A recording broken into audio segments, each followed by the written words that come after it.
these faces. Haven't seen it in such a long time. Unbelievable. If Loren only knew how many friends he really had.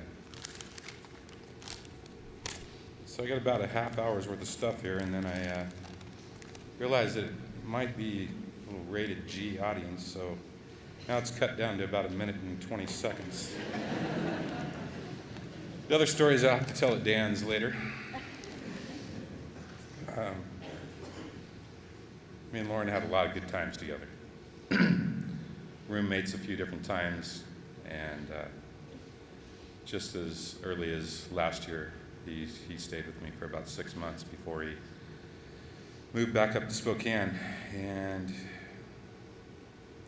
I thought he was doing good. I thought he was doing real good, and had some great talks, great times with him. And Loren was always, as you guys know, just so easy to get along with. So anybody that ran across him, that sparkle in his eye and that smile. I mean, anywhere from little tiny kids to anybody that he came across. I mean, you guys know that he was a friend to anybody. He could make anybody feel like they were very, very special. And some of the things we grew up doing in high school, I don't know really how we survived most of them. It's a lot of fun.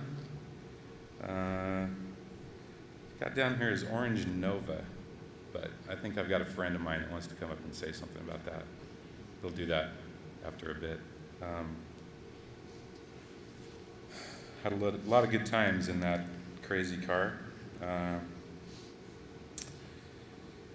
He had a couple friends that were, old good friends that couldn't be here today, Brian Pape and Jay Finch. At least I don't think they got here. I think they had work-related stuff they couldn't get out of. But I was talking to Brian the other night, and he asked me, he goes, do you remember the very best thing that Loren was better than anyone at? Anyone. There's no one that he had ever seen that was better at it.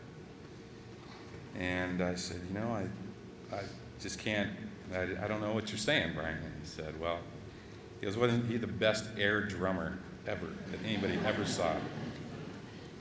Usually it was to Red Barchetta, and he'd throw that drumstick up in the air, and everybody's looking for it to come down, and he'd catch it and just keep going. Absolutely idolized Roddy and Rusty Glasby, and that's where he got his, the love for drums from Roddy. And, when we were in our band together, I don't remember a practice that we had that he missed. He was always there.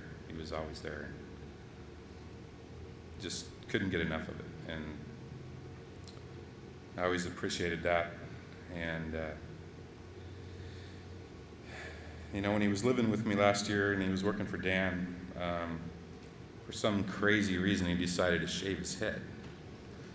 I walk into my house, and he's sitting there on my couch, and I about fell down. I was like, is somebody here trying to rob me or what? I look at him, and I'm like, Loren, what are you doing? And he just started laughing. We just started rolling on the floor. It was so funny. And got used to it, and it looked all right. But then he'd wear his hat to work, and he had this little thing back here. Totally turned red. He had a sunburn right there on the back of his head. He was one of a kind for sure.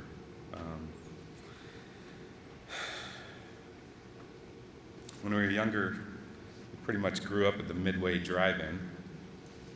I know a lot of people here showed up there for a lot of things. Never one time was it a movie.